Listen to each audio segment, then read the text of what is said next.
Okay, let's unpack this. We are about to look at a concept that sounds, well, straight out of a science fiction movie. Hmm. The digital resurrection of a human being. Right. We're not talking about simply archiving their dusty old tapes and photos. No, Yeah.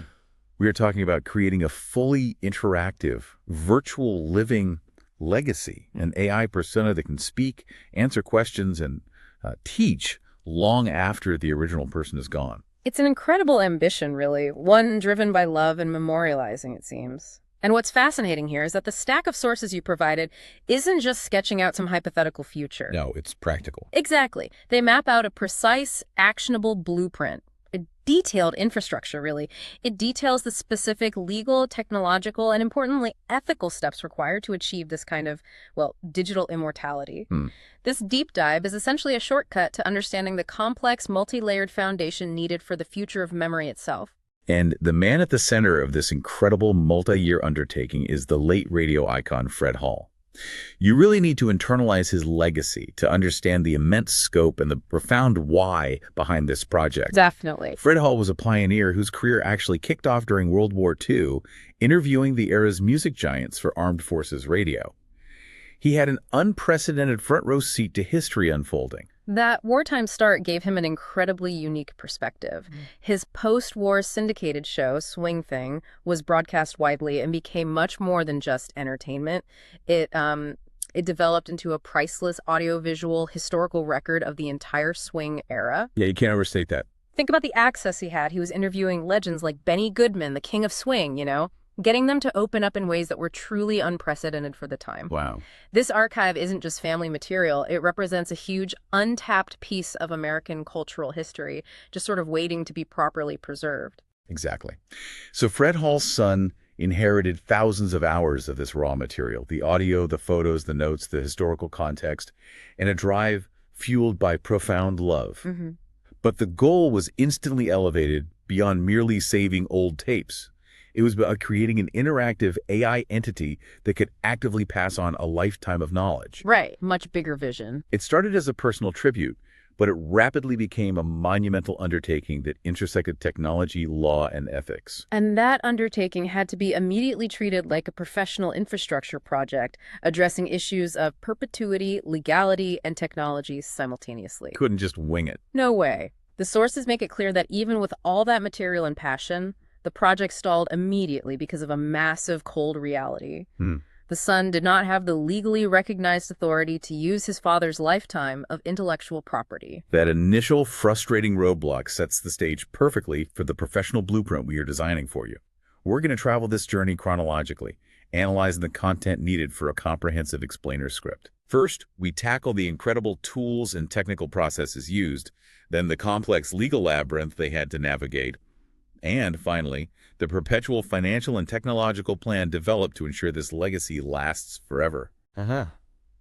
We are diving straight into the tech now, and this is where the blueprint truly becomes futuristic. Yeah, this is the cool stuff. Once Fred Hall's son had gathered all the raw materials, the thousands of hours of audio and photos, he faced a staggering technical paradox. How do you bring a voice and face back to life when all your source material is old? Often low-fidelity audio tapes and static two-dimensional photographs dating back to the 1940s and 50s. That distinction is crucial. When we talk about digital resurrection, we often imagine using modern, clean source material. Here, the challenge was immense pre-processing. Right, dealing with old stuff. Exactly. The WWII-era audio, for instance, often contains massive amounts of hiss, uneven recording levels due to, antiquated microphone technology, and background environmental noise. Yeah, it must have been rough. So the first technical hurdle was utilizing sophisticated noise reduction and spectral analysis tools to isolate Fred Hall's speaking voice from the historical noise floor, creating the clean audio clips necessary for the next stage. Because garbage in, garbage out, right? Precisely. If the source material is garbage, the AI clone will reflect that garbage. I see. So once they had this highly curated, clean data set, that's when the AI engine could truly roar to life using the fascinating three-step resurrection process. Walk us through that sequence, starting with the auditory element. Okay. The process starts by tackling the sound first. Step one is pure voice cloning. Okay. This involves feeding the AI, likely a sophisticated deep learning model trained on voice characteristics, the clean audio clips. The AI doesn't just record the words, it analyzes the unique sound print of Fred Hall's voice. Sound print. Yeah, that means examining the tone, the subtle glottal stops, the specific rhythm, the cadence, and the way he naturally phrased sentences. It learns the entire acoustic model until it can create a completely synthetic yet perfectly recognizable clone of his speaking voice. That sounds like a heavy computational lift, but it's only half the equation. Simultaneously, step 2 addresses the visual side, digital avatar construction. How do you get a moving, expressive face from a stack of static, low-resolution black and white photos? This is where modern generative adversarial networks, or GANs, really shine, and it's a technological marvel. GANs, okay. A separate AI tool is used to ingest those old, flat photographs. It doesn't just stitch them together. It uses deep learning to infer the underlying 3D structure of Fred Hall's face from multiple two-dimensional angles. Wow, from 2D photos. Yeah. It models his bone structure, his skin texture, and his typical facial topology. It then uses this inferred 3D model to build an entire animated digital avatar capable of movement and expression. That is genuinely mind-blowing. If the AI can reverse engineer a 3D model from 2D photos, that must mean they don't need dozens of hours of high-definition video footage like we often assume. That is precisely the aha moment that the sources reveal, and that dramatically lowers the barrier to entry for these projects. That's huge. When you think digital resurrection, the common assumption is that you need a huge, pristine archive of high-definition video. The reality is the AI can build a totally convincing digital version of someone from just 10 to 20 clear photos. That is shocking. Seriously, just 10 to 20. I always assumed you needed hours and hours of footage for training data. Why can the current generation of AI do so much with so little? Well, it's the evolution of the models themselves. Earlier AI required sheer volume for mapping. Right. Today's deep learning models are skilled at inference and generalization. They don't need 100 examples of a specific facial movement. By analyzing those 10 to 20 static photos, they can infer the range of possible expressions and movements based on millions of other human faces they've already been trained on. So it's leveraging existing knowledge. Exactly. They model the potential of the face, not just the observed movements. This moves digital legacy creation from the realm of major studio production into something far more accessible to dedicated family initiatives. So we have the cloned voice and the constructed avatar. The third step, synthesis and synchronization, is where the magic happens, right? Merging them seamlessly. Absolutely. The system combines the cloned voice track with the digital avatar, but it goes beyond simple playback. The synchronization engine intelligently analyzes the acoustic waveform of the cloned voice and drives the avatar's facial musculature in response. So the lips match perfectly. Perfectly. But it also generates subtle, realistic nonverbal cues, the slight furrowing of the brow, the typical head tilts, and the specific facial expressions associated with his vocal patterns. Wow. The resulting avatar is essentially animated by the audio itself, creating a compellingly realistic illusion of a conversation. That technical achievement addresses the initial creation, but the sources stress that this project wasn't just about the initial build. It was about ensuring perpetual preservation. This wasn't a temporary tribute, it was an immortality plan. Exactly. That long-term vision is key. What choices did they make in their long-term technology strategy to ensure this project lasts for generations? This is critical, and it's a lesson for any major digital archiving effort. If the technology is too proprietary, too resource-intensive, or requires constant, expensive human intervention, the project will die when the creator does, or when the initial funding inevitably runs dry. Makes sense. The entire framework was built on two core technical pillars designed specifically for indefinite, self-sustaining survival. Okay, pillar 1. The technology stack itself had to be low cost and designed to be self-sustaining. This pointed them towards serverless architecture. Precisely. If you run a traditional server, you pay for electricity, hardware depreciation, maintenance, and security patches 247. Whether people are accessing the archive or not, it's a constant fixed drain. Right, always running. The strategic choice was moving to a serverless architecture. This means the infrastructure scales automatically using cloud functions, and they only pay for the exact computation time used when someone actively interacts with the Fred Hall AI. So if the archive sits dormant for a month, the maintenance cost is effectively zero, making the financial model exponentially more viable for perpetuity. Exactly. It dramatically reduces the maintenance overhead to an absolute minimum, ensuring financial longevity and decoupling the project's survival from continuous, large-scale financial inputs. It becomes a much smaller, manageable operational cost covered by minimal interest yields. Okay, that covers the tech costs. And Pillar 2 addresses the human element succession planning, making sure the project survives its creator necessitates something beyond just stable tech. That's the open source component. The ultimate goal is that the archives and the digital persona can never truly be lost, locked behind a paywall, or deleted by a single corporate decision. So you need it out in the open. Essentially, yes. This necessitates open sourcing the core code, the platform architecture, and the documentation. By making the infrastructure publicly available, the community can carry the torch forward. If the original creator steps away or passes on, the infrastructure can still be updated, maintained, and accessed by anyone. Ah, so it creates built-in redundancy. Precisely. Yeah. And guarantees permanence through collective stewardship. Now, if the technology we just detailed is the engine of this blueprint, the legal framework is the mandatory chassis. Remember, the entire beautiful vision, the AI, the cloning, the whole technical stack was put on ice immediately because the son lacked the legal authority to use his father's materials. Right, the legal roadblock. And this started with a really common yet catastrophic legal misunderstanding. And this is probably the most critical lesson for anyone undertaking a legacy project. The misconception surrounding the power of attorney, POA. The son initially possessed POA, which is a powerful legal tool. While the person is alive, it allows you to manage affairs. But the sources are explicit. The moment the person passes away, that POA becomes legally useless. Wow, useless. Instantly. Instantly null and void. It cannot be used to manage the deceased person's estate or intellectual property, period. That POA vanishing act is the immediate non-negotiable roadblock, and it demands an official, formal path forward. So if the POA is null and void, the required court procedure is probate. That's the one. I know that word sounds intimidating, evoking images of dusty wills and expensive lawyers, but let's break down exactly why it was necessary and what it achieves for a digital legacy. Well, probate is simply the formal court procedure for validating a will, if one exists, and managing a person's assets and legacy after their death. And here is the key detail for digital legacies that many people miss. Okay. Those thousands of hours of audio, the photos, the notes, the entire intellectual property of Fred Hall's career, they're legally considered assets of the estate. It's like a house. Exactly like a house, a vehicle, or a bank account. They hold measurable economic value and must be legally accounted for and transferred. That makes sense from an asset perspective. So to legally claim those intellectual assets and gain the right to use them to create the AI, the son had to follow a surprisingly rigorous process. What are the granular steps involved in claiming IP during probate? It's a structured court proceeding. First, filing a petition with the probate court, formally requesting appointment as the executor or administrator. Second, notifying any potential known heirs or interested parties to the estate, giving them an opportunity to object. Third, officially listing and potentially appraising all the assets, including that massive radio archive and any associated copyrights. Right, gotta list everything. The process culminates in the judge granting the official appointment, which is typically documented as the letters of administration.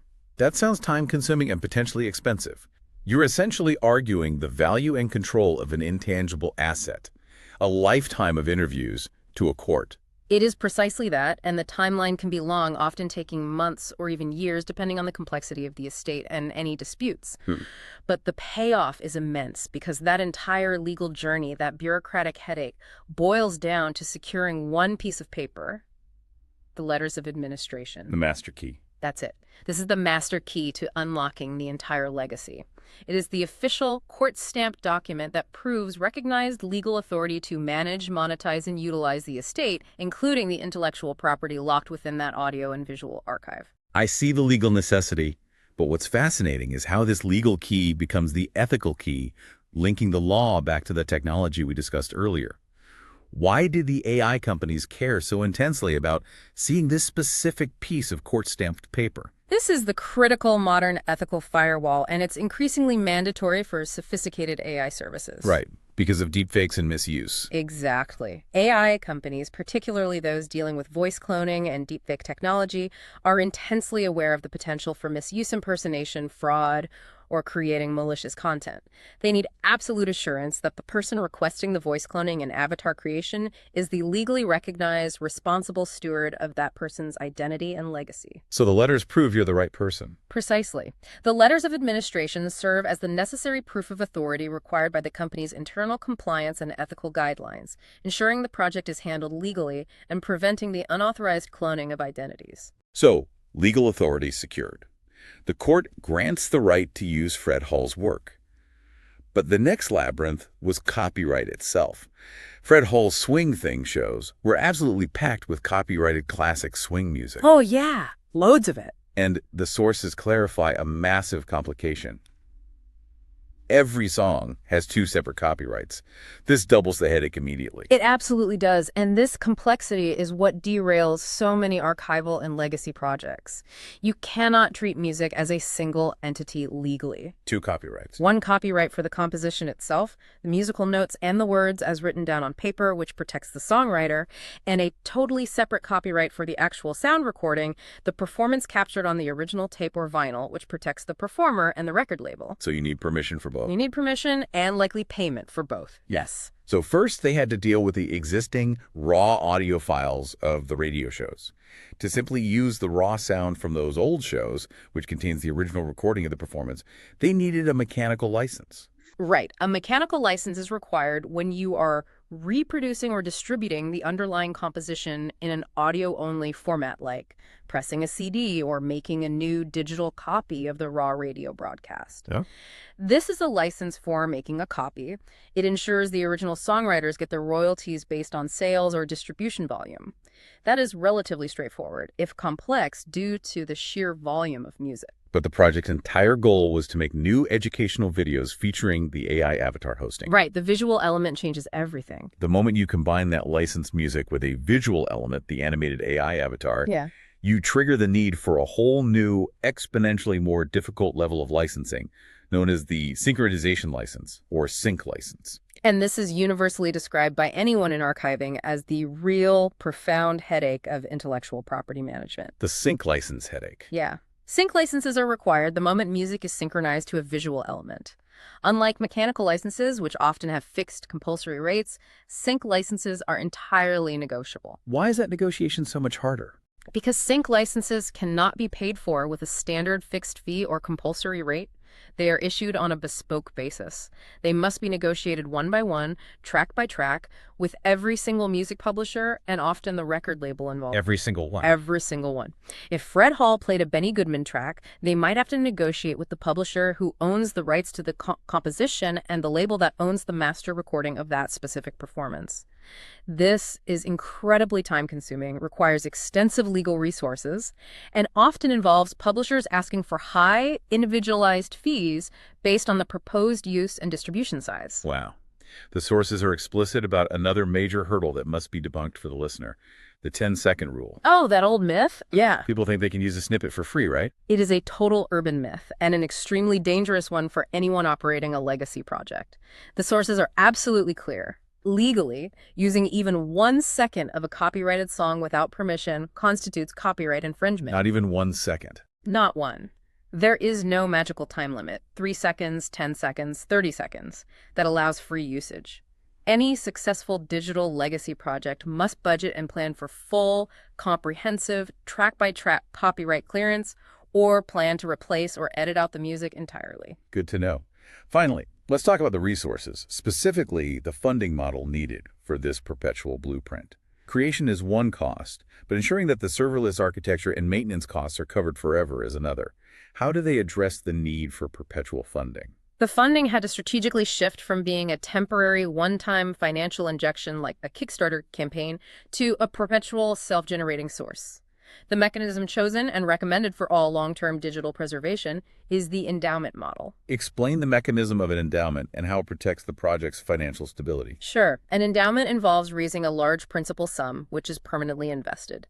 The core principle is that the principal is never touched. It remains invested to guarantee long-term stability. Okay, so you only use the earnings. Exactly. Only the interest or the investment yield generated by that principal is used to cover the annual low-cost maintenance fees, like those serverless architecture costs. This ensures that the funding source theoretically lasts forever, decoupling the project from the necessity of continuous, stressful annual fundraising drives. It provides financial stability that matches the perpetuity goals of the technology. This is where we bring all the threads together into a cohesive whole, synthesizing the components for the listener's professional explainer script. Ooh. We had the hard-won legal authority via the letters of administration, the powerful AI tools that only needed 10 to 20 photos for resurrection, Amazing. and the ironclad plan for forever, the endowment and open source strategy. What does that synthesis produce? It results in a legend reborn and a prototype for digital memory. The final active outcome is that Fred Hall's AI avatar, speaking in his own authentically cloned voice, can now host brand new original educational videos. So he's actually creating new content. Yes. He can actively share his knowledge, his historical context, and his passion with generations who were born decades after his passing. It ensures his expertise doesn't just sit in a dusty paper archive. It actively lives on, teaches, and interacts. The sources refer to this shift as moving from a personal tribute to establishing a perpetual monument. It's no longer just an archive, it's a living, growing blueprint for the future of memory itself. And the mechanism for perpetuity is multi-layered and robust. The combination of the nonprofit organizational structure, the endowment funding model, and the commitment to open sourcing the core code collectively guarantees that this project is designed to outlive its initial creators, its original funding timeline, and its first generation of users. It's a really comprehensive plan. It is. It's a sophisticated strategy that proves digital stewardship in the 21st century requires profound legal, financial, and technical foresight simultaneously. And that brings us to the profound consequence of this pioneering work, the thought for you, the listener, and for the universal implications of this model. This project forces all of us to redefine what a legacy truly means in the modern world. Absolutely. The technology is no longer the bottleneck. It is here. It provides unbelievable new interactive ways to remember and even dialogue with those we've lost. That's a paradigm shift. It really is. The model established here suggests that a legacy is no longer something merely left behind, like a memoir or a fixed asset in a will. It becomes something that continues to grow, to teach, and to interact actively with the evolving world, continually generating new content and context. So the big question this blueprint leaves us with is, as we gain these incredible tools to essentially grant a form of digital immortality, how will we choose to carry the past with us into the future? The choice is not just about preserving the past, but about determining how to make it a living, breathing, and teaching part of the present. #outro. What an incredibly detailed and synthesizing deep dive. We've traveled from the initial intimate motivation of a son's love to a comprehensive institutional model for legal and technical immortality. Quite the journey. I think the key takeaways we must highlight are the critical, legal, and technical details that invariably trip up people attempting projects of this scale. Absolutely. First, the absolute necessity of the legal structure. We cannot overstate that the power of attorney vanishes instantly upon death. Gone. Poof. Gone. The only legal path forward to control intellectual property is through the rigorous, time-consuming process of probate, culminating in the letters of administration. That crucial document. Which serves as the essential ethical key required by the AI companies themselves for provenance. You need that proof. And on the tech side, the minimum data requirement is still the most shocking and enabling fact. The resurrection does not require hours of perfect video. Still blows my mind. It only takes 10 to 20 clear photos to build a fully convincing digital avatar. That accessibility changes who can pursue this kind of legacy preservation. It does. But it also puts a heavy onus on responsible financial stewardship, especially regarding resource management. The deep complexity of the two copyrights, mechanical for the composition and sync for the visual integration, and the complete debunking of the 10-second rule underscore the necessity of robust, upfront resource planning and budgeting for expensive negotiations. Yeah, those sync licenses sound like a nightmare. They can be. This blueprint requires massive foresight, demanding that the funding mechanism, the endowment model, and the technical infrastructure, the open source community, be prioritized over the initial excitement of creation to ensure true perpetuity. And that strategic reliance on external factors raises the final profound question for you, the listener, to mull over. Okay, what's that? We've established the necessity of an endowment for funding and open sourcing the code for technical succession. But what are the inherent long-term risks to the preservation of a digital persona if a key component, specifically the global decentralized open source community, loses critical mass or interest over the course of 50 or 100 years? Good point. If the community drifts away. Or, perhaps more immediately, if the necessary commercial AI platforms that handle the complex voice and visual synthesis change their terms, radically increase their costs, or vanish entirely, how does a project built on perpetuity maintain its promise? Right. Dependence on third-party platforms is always a risk. The plan for forever still relies on the future cooperating with its current assumptions. A truly profound thought for the enduring commitment required for the future of memory. Indeed. Thank you for joining us for the deep dive. Until next time.